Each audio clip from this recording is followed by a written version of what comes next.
168. Action. Michael, why are all those people bothering your father on a day like this? Oh. Well, that's because they know no Sicilian can refuse a request on his daughter's wedding day. Oh, good. I don't think you can name an actor that wasn't there.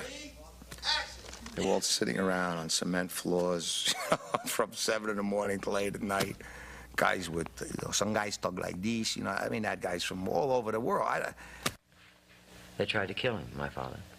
They did. They nearly did. Mr. Brazzi went after them. And so the story goes... The story goes that he killed 6 men in 2 weeks. He killed 6 men in 2 weeks. 6 men in 1 week. And he kept sneaking Al in, At the end of the day, he kept testing Al, It kept happening a lot. And it was countless. They went on and on. I remember saying at the time, I just don't respond well to being around where I'm not wanted. Well, anyway, he just stayed with it. It was his tenacity, and that got me in there. Luca Brazzi held a gun to his head, and my father assured him that either his brains or his signature would be on the contract.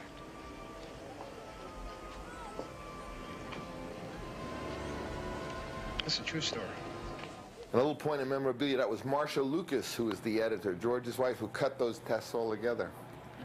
And she told me that, she said, cast Al Pacino because he undresses you with his eyes.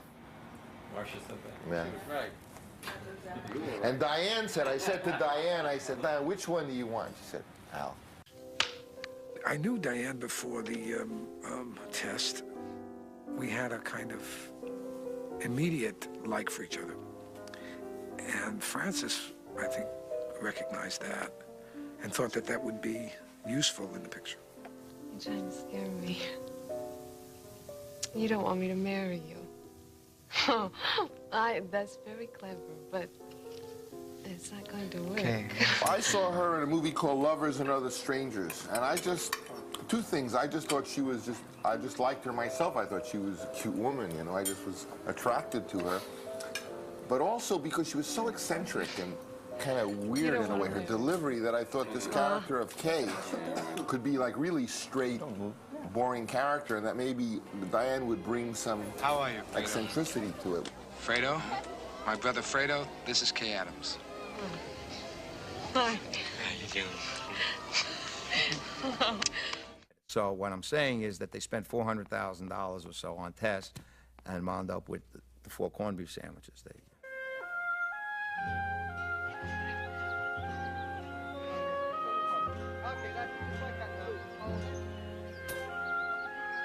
I wish that you could get inside of Al's head a little more, Michael's character, because he's always such a master manipulator.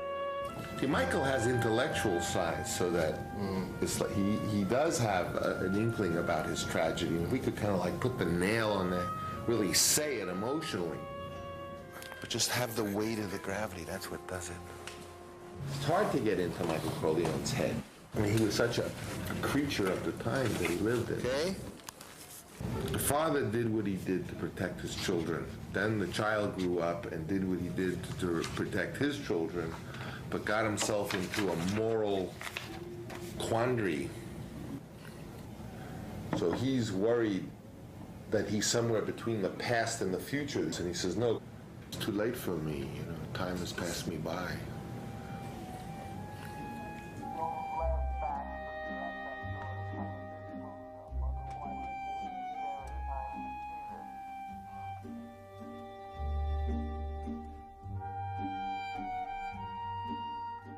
I was already hired as Michael. They kept saying, well, when is he going to do something? While we were shooting, there were hints coming back to me that I wasn't wanted. And it was more than hints. People were actually, giggling when I go on camera. And the studio kept seeing this footage coming back, and they said, well, he sort of, he seems dull. I was out, and then the Sollozzo scene came.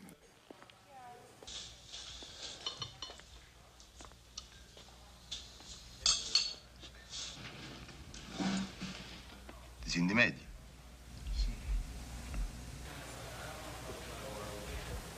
What guarantees can I give you, Mike? I am the hunted one. I missed my chance. You think too much of me, kid. I'm not that clever.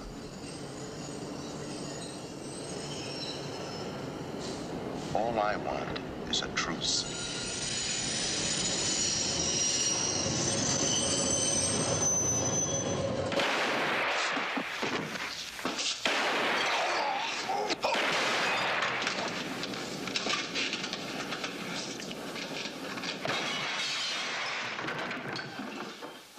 They kept me after that scene. That looked pretty good, I guess, when you could shoot a guy. Because they wanted me to assert myself, so there's that kind of assertion. You got to go with the moment and see what happens, and try not to plan too much, and see, you know.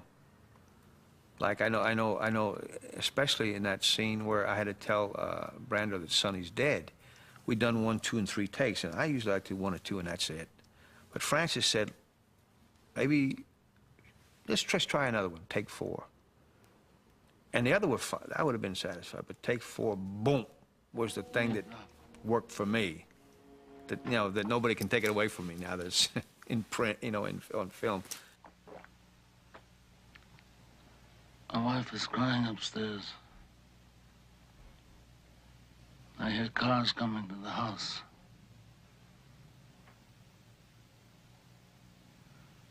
Consigliere of mine, I think you should tell your Don what everyone seems to know.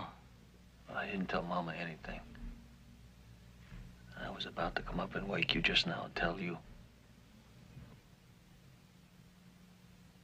But you needed a drink first.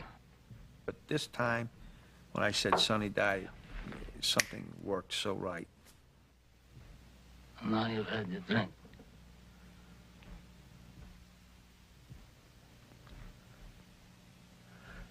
They shot Sonny on the causeway. He's dead.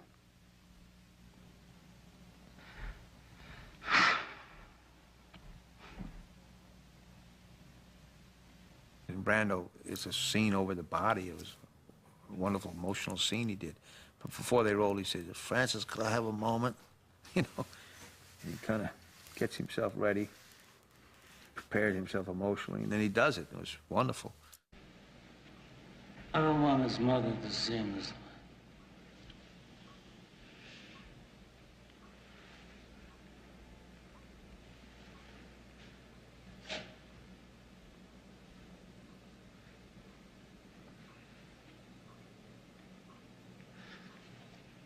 And look how they massacred my boy. About 2, 3 days later, I had to walk across the room, and Jimmy said, with his shoulders, you know, hey, Francis, could Bobby have a moment? So I go like this. Then I walk across the room and say, cut, Brando, give me a dirty look. I remember a thing that happened on The Godfather that when we were working on it, I got the message that Bob Evans felt that there wasn't enough violence in the picture and that they were going to literally send a violence director in to kind of come in and do the violence.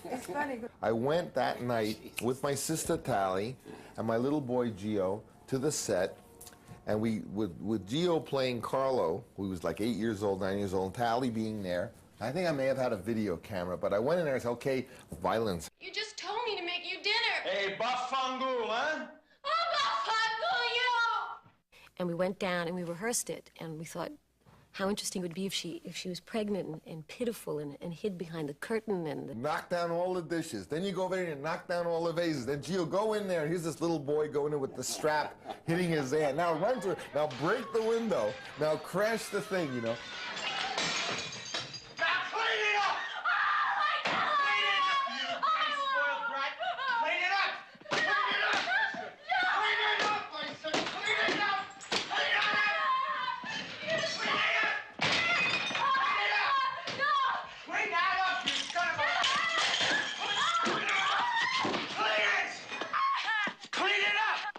You look at that scene, you see the scene directed by a man who knew a violence director was coming.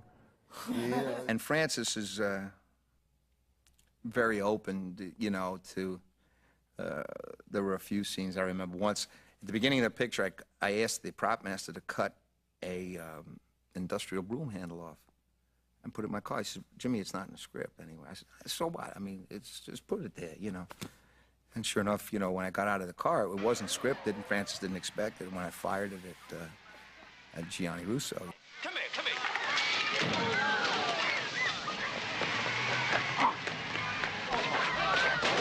De Niro tried out for the part of Sonny.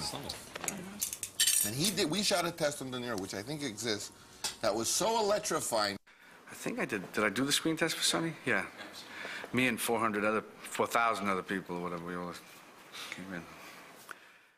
You're gonna take both of them out on me. You're gonna take them, and you know what they're gonna do to you? And you know what you do when you knock somebody off? You take a gun, you shoot him right up against his fucking head. That's what you do. You get his brains all over your nice new Ivy League suit, Michael. That's what happens.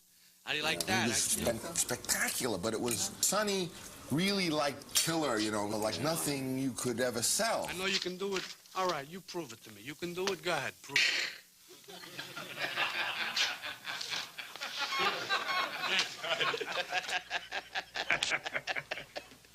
Hey, what are you gonna do?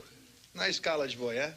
They want to get mixed up in the family business? Huh? Now you want to gun down a police captain, why? Because he slapped you in the face a little bit? Huh? What do you think this is, the army where you shoot them a mile away? You got to get up close like this, and bada bing, you blow their brains all over your nice Ivy League suit. Come here. Mwah. But I never forgot that, you know, and later on when we were stumped on how to do the young Marlon, I thought that he could be the young Brando. I went to Paramount, I told them the idea, they said no. One thing we were trying in Sicily when I was older, Brando had some thing in his mouth, and I went to the same dentist and just got a smaller one. And I tried to, like, get a little heavier for that period because he was a little older and a little, you know, a little mature and so on. And so one of the things we were trying to decide was about the mustache, whether I should have a mustache or not. And it was a whole thing back and forth to make this commitment to have the mustache or not to have the mustache. So finally, I think I said, you forget these things, but I think the way I remember it is, I said, well, why don't we flip a coin? And just flipped a coin, and heads it's on, tails it's off, and so it was heads, I guess. Mio padre si chiama Antonio Andolini e questo è Petit.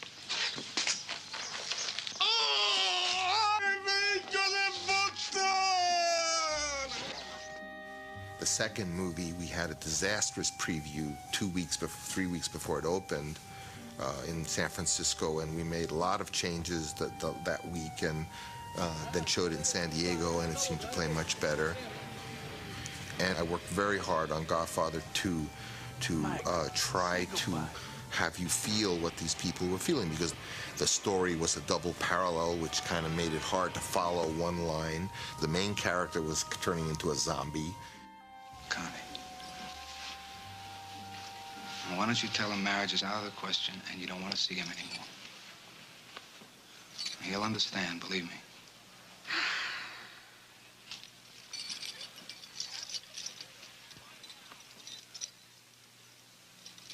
Connie, if you don't listen to me and marry this man,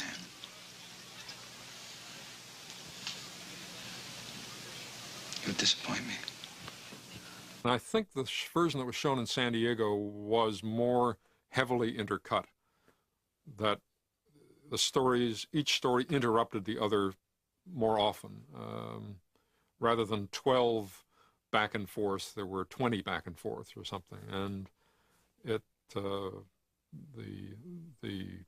direction that we went after that screening was to just clear the decks a little bit, or a lot, actually, and let the story tell itself up to a point, and then go back to the other story, and then let that story tell itself and go back. So that was an ongoing struggle, which, and I remember Francis saying at the end of that, if we'd only had 2 more weeks, it could have been great. In Godfather 2, at the end of Godfather 2, as you remember, there's a scene where they flash back to the family in the happy days, and Sonny was still alive, and everyone's sitting around the dinner table.